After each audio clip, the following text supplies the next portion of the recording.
नमस्कार दोस्तों, फिर से एक विचार के साथ। एक बहुत ही मुद्दा चलता है जातिवाद का, खासकर एससी एसटी के साथ जो दुर्व्यवहार होता है, प्रताड़ना होती है। और उसको अगर आंकड़ा देखा जाए तो ये कहना होता है कि 85% ये दलित समाज है और 15% दूसरा समाज है जो हम पर अत्याचार करता है या दुर्व्यवहार करता है। लेकिन ये पॉसिबल नहीं है कि 15 लोग 85 लोग को परेशान कर दें या प्रेशर में ले आए। इसके पीछे अगर कहीं हाथ है ना, तो उन्हीं लोगों का है ज़्यादातर, जो एससी एसटी की सुविधा लेकर के, जो आरक्षण लेकर के ऊंचे पद पर आ गए हैं। चाहे वो कोई ऑफिसर है, चाहे वो किसी पार्टी से है या किसी सरकार से है। जब उन्हें उसका फायदा मिला, उस आरक्षण का, वो सीट पर आए, तो उसके बाद वो अपने समाज को भूल जाते हैं और मीटिंगें जोड़कर तो बड़ी बड़ी बातें करते हैं अपने समाज के लिए कि हम ये करेंगे वो करेंगे। लेकिन कभी किसी को ये कहते हुए नहीं सुना होगा कि हमारे समाज के लोग, वहाँ पर वो डीसीपी लगा हुआ है, वहाँ पर वो डायरेक्टर लगा हुआ है, वहाँ पर वो लगा हुआ है, अगर किसी को कोई परेशानी है तो इन लोगों की हेल्प लें, हम मिलवाएंगे या आपको हम डायरेक्ट नंबर देते हैं। उनसे कभी नहीं मिलवाएंगे, उनसे अपना काम करवाएंगे ये बड़े लीडर। और अगर इनके पास आप देखें कि इनके साथ उठना बैठना किन लोगों का है, इनके पास उन्हीं लोगों का उठना बैठना है जिनके लिए, जिनके प्रति ये नेगेटिव विचार अपने भाषण में कहते हैं। ये अपने समाज का साथ नहीं देते। उस 85% को 15% इन्होंने कर दिया है, क्योंकि उसमें से 70% लोग उनके साथ मिल चुके हैं, जो ये कहते हैं कि वो 15% हैं और हम 85% हैं। हमें 15% हमारे ही समाज ने कर दिया, हमारे 70 लोग उनके साथ जाकर मिल चुके हैं। जिसके सर पर ये जिम्मा होता है, या जो बहुत बड़े बड़े दावे करते हैं, जो नेता होते हैं, वो एक्चुअली अपने समाज को गुमराह कर रहे हैं एससी एसटी के नाम पर। वो उनकी मदद नहीं करना चाहते। वो उनको सिर्फ एक चीज़ चाहिए कि जाति के नाम पर एक भीड़ इकट्ठी करके अपने सीनियर को दिखाना कि मैं इतने लोगों को इकट्ठा कर सकता हूँ, इतने लोग मेरे साथ हैं, इतने लोगों का वोट मैं आपकी पार्टी को दिलवा सकता हूँ। जिससे उसे बहुत सारे फायदे मिलते हैं, उसे पद मिलते हैं, उसे तरक्की होती है उसकी। एससी एसटी वो भी है जो सड़क पर सफाई कर रहा है, और वो भी है जो एक पद पर बैठा हुआ है। क्या ये दोनों आपस में मिल सकते हैं? अगर ये समाज एक ही है तो कभी नहीं मिल सकते। उस सफाई कर्मचारी को अगर मिलना हो तो उसके बीच में, उसके ज़्यादा नहीं तो कम से कम 3, जिसे चमचा कहें तो ज़्यादा अच्छा है, वो लोग वहाँ तक नहीं पहुँचने देंगे। उसे पूरे तरीके से रोकने का प्रयास करते हैं वो लोग, और रोक भी लेते हैं उन्हें कि टाइम नहीं है। उस समाज के लिए आपके पास टाइम नहीं है, उस समाज के प्रति आप क्या कर रहे हैं? धोखा दे रहे हैं या उनके लिए लड़ रहे हैं? जिस समाज का नाम लेकर के, जिस समाज की भीड़ इकट्ठी करके तुम उस पद तक पहुंचे, आज तुम्हारे पास उसके लिए समय नहीं है। तो ये सिर्फ और सिर्फ कोई और हमें नहीं बरगला सकता, ना ही किसी के पास इतना टाइम है। हाँ, ये नेता समाज को इकट्ठी करके पिछली 4000 5000 साल पुरानी आपको ऐसी कहानी सुनाएंगे कि आपको, आपके पूर्वजों को प्रताड़ित किया गया। जहां आप अभी हैं उससे भी निचली पोजीशन में आपको हीन भावना के अंदर ले आएंगे कहानी सुना करके। आपका इंटरेस्ट इसलिए बढ़ जाएगा क्योंकि वो 4000 पुरानी कहानी आपको पूरी तरह नहीं पता थी और आप उसमें इंटरेस्ट लेने लगते हैं। हमें उससे नहीं लेना कि हम क्या थे, हमें उससे लेना है कि आज हम क्या हैं, आज हमें क्या करना चाहिए जो इस प्रताड़ना से हम बच सकें। उसके बारे में कोई रास्ता नहीं दिखाता है, उसके बारे में कोई प्लान नहीं करता है, उसके बारे में कोई स्कीम नहीं बनाता है। अगर कोई स्कीम सरकारी तौर पर सरकारों से बन जाती है तो वो सिर्फ उन्हीं लोगों के नज़दीक वालों को फ़ायदा मिलता है जो उस नेता के करीब के लोग हैं, और किसी को फ़ायदा नहीं मिलेगा उससे। मुझे एक आदमी जा करके तो दिखाए डायरेक्ट मेल करके, जिसको कोई रोके ना। एक भी इंसान ऐसा नहीं होगा जो डायरेक्ट मिल सकता है। ऐसे परहेज करते हैं, दलित से दलित परहेज करता है, जिसके नाम पर आप ये कह रहे हो कि हमें ऊंचा समाज हीन भावना से देखता है। उससे ज़्यादा वो लोग हीन भावना से देखते हैं जो इस दलित का सर्टिफिकेट लेकर के, जाति सर्टिफिकेट लेकर के, आरक्षण का फायदा उठा करके जो आज पद तक पहुंच गए हैं, उससे ज़्यादा नफरत वो करते हैं। दूसरे तो कम ही लोग हैं ऊंची जाति के, वो तो पहले से 15% है।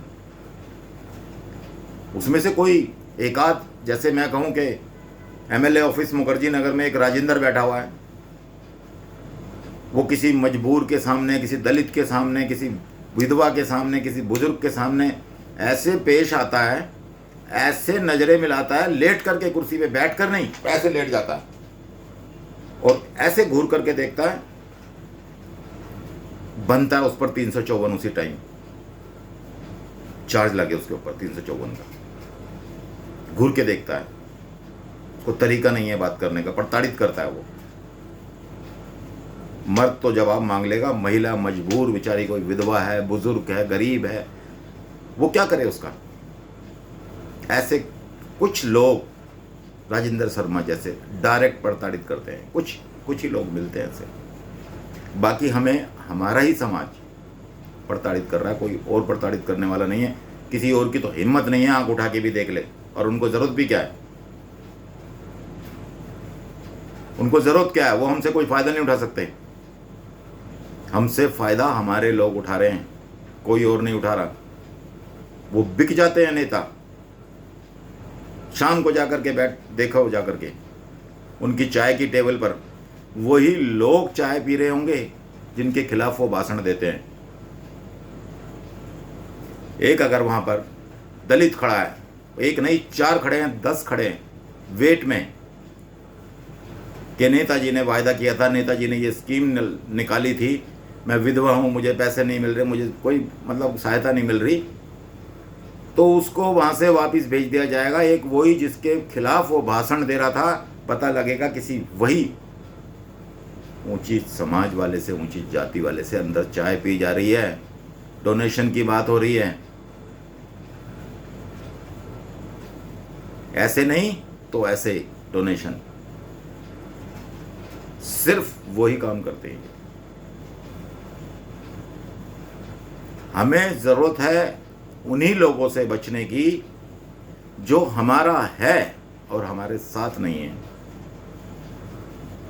जो हमें संभालने का, हमारी बात सरकारों तक पहुंचाने का ठेका लेता है, हमें नई स्कीम से लालच देता है और हम उस तक नहीं जा सकते, उससे बात नहीं कर सकते। हमारे लिए उससे खतरनाक व्यक्ति दुनिया के अंदर कोई नहीं है। हमारा सिर्फ वो है जो हमसे मिले, हमारी सुने, वो नहीं। जब हमने वोट दिया तो हमने किसी पड़ोसी को नहीं कहा कि तू मेरा वोट देकर आ जा, किसी बच्चे को नहीं कहा, डायरेक्ट वोट दिया, उसके खाते में गया और वो जीता। लेकिन तुम उसके पास जाओगे तो वो इशारा कर देता है चपड़ासी की तरफ, पीए की तरफ, किसी और की तरफ कि अपना कागज इनको दे दो, इनसे बात कर लो। क्यों? क्योंकि उसे अब कोई वास्ता नहीं है तुमसे। तो दोस्तों, मैं यही कहना चाहूंगा, हमें अब समझने की ज़रूरत है कि हम कहाँ पर खड़े हैं और अब क्या होना चाहिए। पिछली कहानियों से ना तो आज तक किसी का कोई समाधान हुआ है, ना कभी होगा। वो दौर बीत गए। अगर मेरी मानसिकता बदली है तो उसकी भी बदली है जो मुझे प्रताड़ित कर रहा था। उसमें भी अच्छे लोग होंगे कुछ। किसी को समाज के नाम पर बदनाम करना, गाली देना, जब तक ये चलेगा हम ऐसे ही रहेंगे। हम छोटे होते चले जाएंगे। व्यक्ति को क्यों नहीं पहचानते, उसके व्यक्तिगत को क्यों नहीं पहचानते हम कि वो व्यक्ति कैसा है, कैसा काम कर रहा है। हम क्यों उसको दूसरे तरीके से पहचानने की कोशिश करते हैं। अगर वो अच्छा काम कर रहा है तो वो अच्छा है, उसके हमें साथ खड़ा होना चाहिए। और वो अगर गलत काम कर रहा है तो उसका साथ हमें कभी नहीं देना चाहिए, चाहे वो कोई भी हो। इंसानियत होने का सबूत देना चाहिए हमको। सबसे पहले इस धरती पर हम इंसान हैं, बाद में कुछ और है, और वो कुछ और वो हैं जो हमने अपने आप को बनाया, किसी ने हमें नहीं बनाया। मैं अपने व्यवहार से बताता हूँ, मैं अपने व्यवहार से जताता हूँ कि मैं कौन हूँ। मेरे माथे पर नहीं लिखा मैं कौन हूँ। हम अपने व्यवहार को ठीक करें। हम सहारा लें अदालतों का, हम सहारा लें पुलिस का, तब हम संवैधानिक रूप से न्याय पा सकेंगे। वरना इन्होंने इस्तेमाल किया है, करेंगे। इनकी मानसिकता वही है जिनके ये खिलाफ बोलते हैं, तकरीबन उन जैसी है। तो मेरा तो ये निवेदन है उन सभी भाइयों के लिए, उन सभी बहनों के लिए, बुजुर्गों के लिए, बच्चों के लिए जो नई उम्र के बच्चे हैं और अपनी पढ़ाई या दूसरे काम भी थोड़े से उनके कम हो जाते हैं इस नेतागिरी के चक्कर में, कि वो अब समझने की कोशिश करें और समझ करके अपने इस तार्किक बुद्धि का इस्तेमाल करें। अपने एक्सपीरियंस नोट करें कि मैं किसी के पास 4 साल से जा रहा हूँ, 5 साल से जा रहा हूँ, और मैंने उसको 15 काम बताए, उसमें से उसने कितने करे। उस आधार पर उस व्यक्ति की इज्जत या इग्नोर करें उसे, उसके भाषण पर नहीं। भाषण तो कोई भी गलत नहीं देना चाहता। जो आदमी कहता है अंदर से वो ऐसा ही है, इसकी ना तो कोई गारंटी है और ना ही कोई पॉसिबिलिटी भी नहीं है। तो हमें अपनी समझ का इस्तेमाल करना है, अपने अधिकारों का इस्तेमाल करना है। किसी की बातों में आकर के अब तक जितना समय खराब करा, अगर आगे जीवन का और भी बचा हुआ समय हम खराब नहीं करना चाहते तो अपनी इस तार्किक बुद्धि का इस्तेमाल करें, अपने अंदर से तर्क निकालें, अपने एक्सपीरियंस को याद करें। याददाश्त बहुत बड़ा हथियार है। आसपास देखें कि उसके कौन लोग हैं, वो सिर्फ अपने लोगों को तवज्जो देता है या पब्लिक को देता है। जातिवाद वहां नहीं है। ऊंचे और नीचे समाज का नहीं है जातिवाद। जातिवाद हर किसी का अपने ही समाज में होता है, खासकर इसको कह लें SC/ST। मैं जिस समाज से हूं, मैं दूसरे समाज से नफरत करता हूं, दूसरा समाज मुझसे नफरत करता है, वो बताएगा नहीं भाषणों में। उसके वक्तव्य में तो सबको इकट्ठा करना नजर आएगा, लेकिन उसकी जो कार्य प्रणाली है उसे आप देखो। किसको वो अपने पास प्यार से बैठाता है, किसको वो अपने साथ रखता है, किसको वो जिम्मेदारी देता है, किसको वो कोई ओहदा देता है, किसको पैसे से फायदा पहुंचवाता है और कौन उससे पैसे से फायदा पहुंचा रहा है।